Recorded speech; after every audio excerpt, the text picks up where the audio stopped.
Hey, this video is on how to put screen mesh in a Newman roller frame. It's called a roller frame because the edges of the frame roll back and forth. How to install and tension that screen mesh. So tools you need, one is screen mesh and a screen frame. Screen locks, 4 of them, they're different lengths. There should be one tall one, 2 medium length ones, and a short screen lock or screen stay. So you can see 1 long, 2 medium, and a short.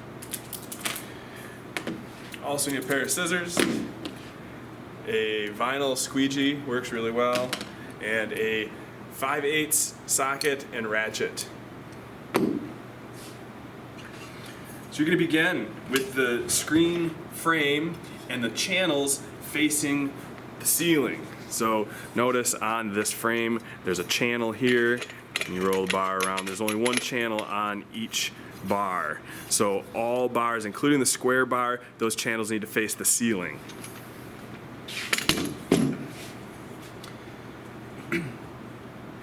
With those channels facing the ceiling, turn them slightly inward,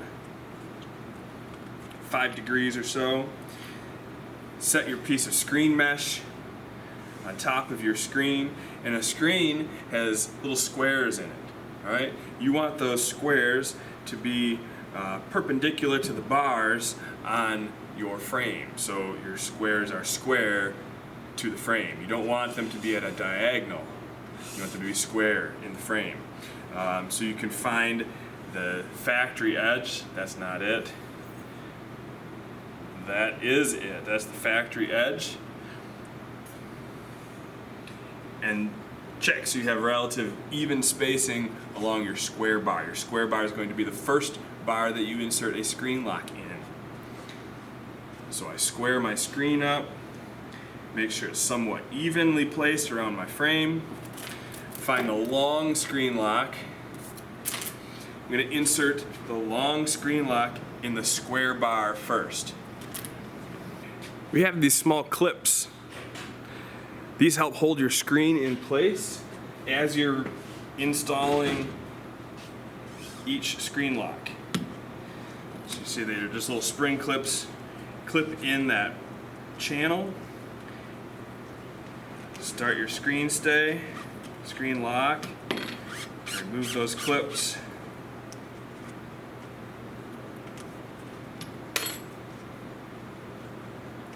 After you insert the square bar, you're going to move to the opposite side. You don't want to go clockwise. You don't want to start here and then go here and then go here. What happens is pushes the screen like this, and you end up with this bubble over here. So start with the square bar, move to the bar opposite, the short bar.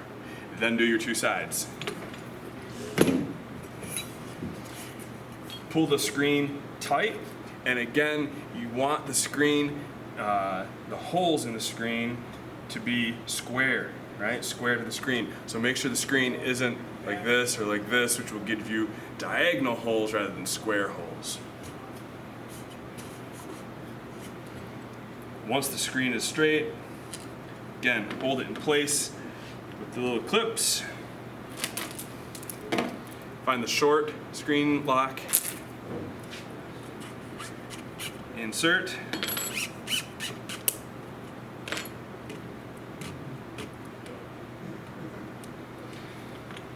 Now you see what happened here along the edge of the screen. See how it has bubbles in it where the screen mesh overlaps itself? You want to pull on the end so that's nice and flat. So after I've got my 2 screen stays in, I always grab on either edge here, just give it a little tug there, a little tug here. That makes sure your screen mesh is nice and flat in those channels. Now I can move on to my 2 sides.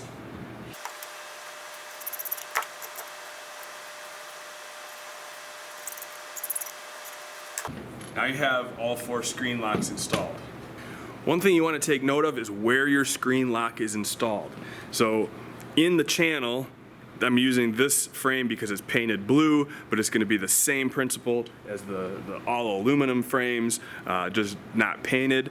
So your screen lock must be within this blue area. So notice once you get out to this piece, this is silver, it's metal, and then this is the blue painted area. You want your screen lock to be in here and not extend out into the metal part. So let me show you what that looks like.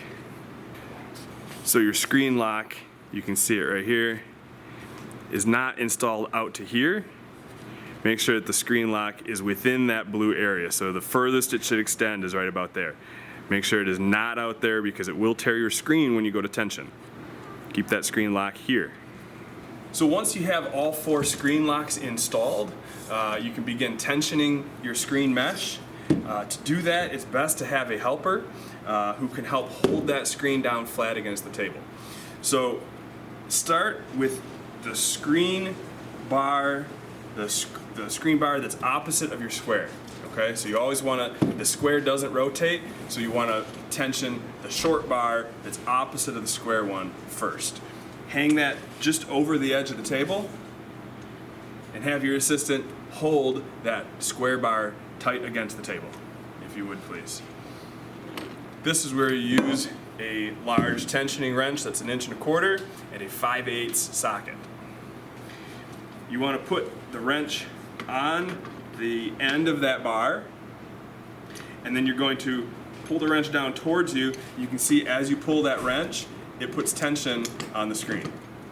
So pull that bar towards you so you have some tension on the screen, and then you're going to use the 5/8 socket to lock that bar in place. So this socket tightens bolts on the outside of that bar that lock it in place. Then rotate, you can move on to your side bars. As you're doing this, just a note on the way this ratchet works is it has a little switch on the back that indicates tightening or loosening bolts. As you tighten the bolts on the edge, as you tighten these bolts on the edge with the socket, it will feel backwards on either side. So you go in, this feels tight, and then you push the wrench in the same direction and it loosens. All right? So it's a little confusing, but as long as your wrench is set to tightening, don't flip the switch on the back, you're just switching the direction that you're turning the wrench on either side of the screen.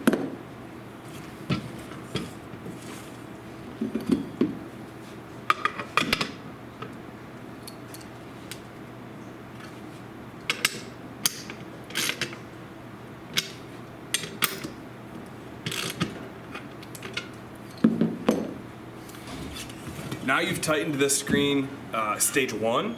It's fairly tight. You need to go around and do each side one more time.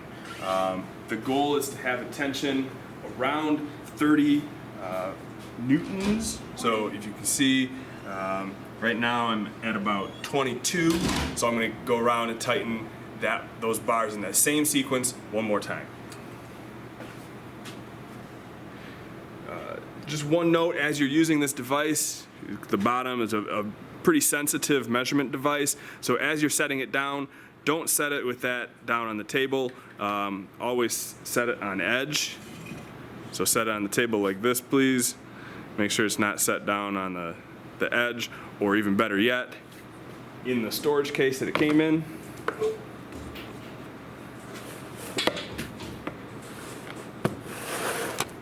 After you've tensioned step 1, you'll notice in the corners, right here, you can see there's kind of a lighter streak of color running this direction, and if you rotate the screen this way, you can see it right down here.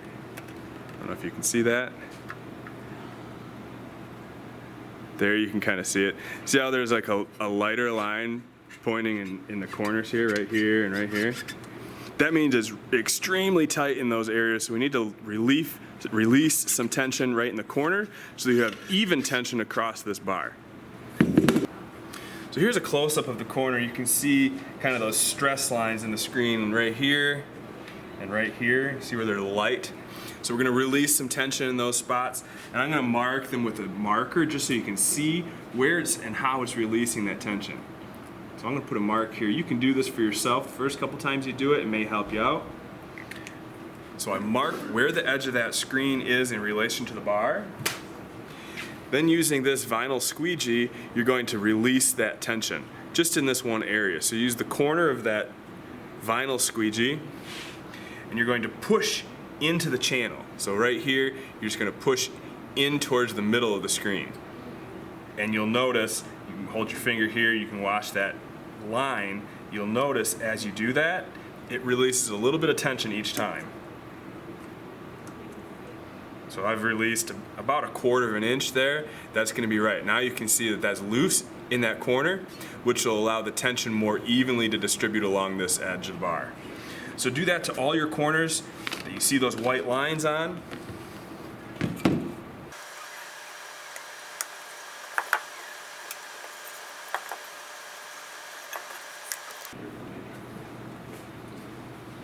Now you're ready to tension again, your step 2 tension, your second tensioning. So again, you start with short bar. If you could hold that for me, please.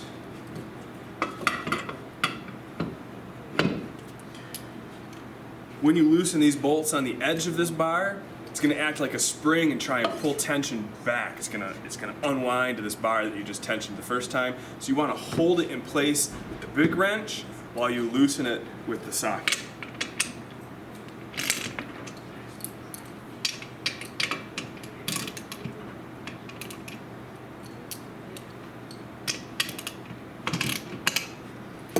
Now it's loose, you can see it moving. Make sure you tell your partner to hold it down nice and tight at the table. Thank you. And you're going to increase tension on it.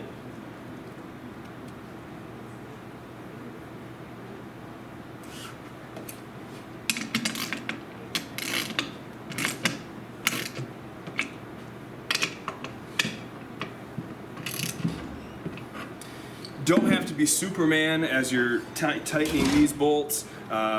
Just kind of hand tight is plenty.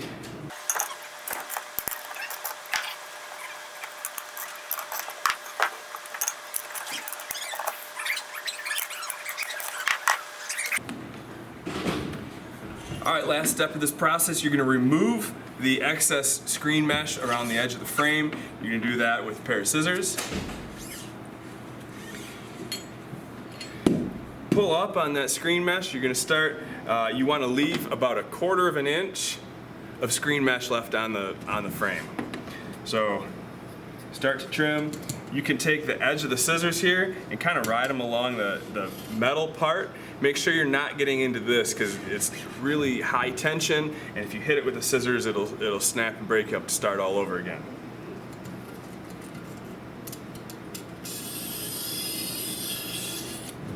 That works really nice if you have a sharp pair of scissors. Corners, pick straight up, cut across. Same thing on the next edge.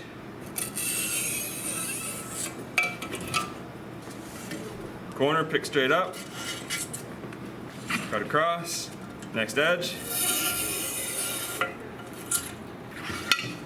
Last corner, pick straight up, cut across.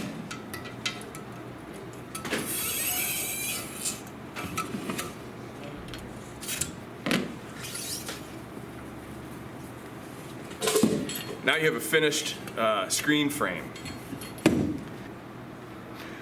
When you're finished, you can check the tension of your screen using this device here. This is going to measure the tension, and you want your tension to be close to 30 newtons. Okay, that's a measurement of force. So between 25 to 30 is going to be sufficient for your first tensioning of the screen. So place that on there. See, I'm about 32 on there. That's perfect. Tighter the better. If you get up 40 to 50, that's when you start to break screens. So right around 30 is kind of the goal for your first tensioning here. Need some practice. Now you've got a screen that's ready for emulsion. Last step before you take it in the back room there, make sure you put a piece of masking tape. Use a Sharpie, dark blue or black Sharpie, so we can see it in those orange lights. You're gonna put a piece of tape here with your name on it and the current date.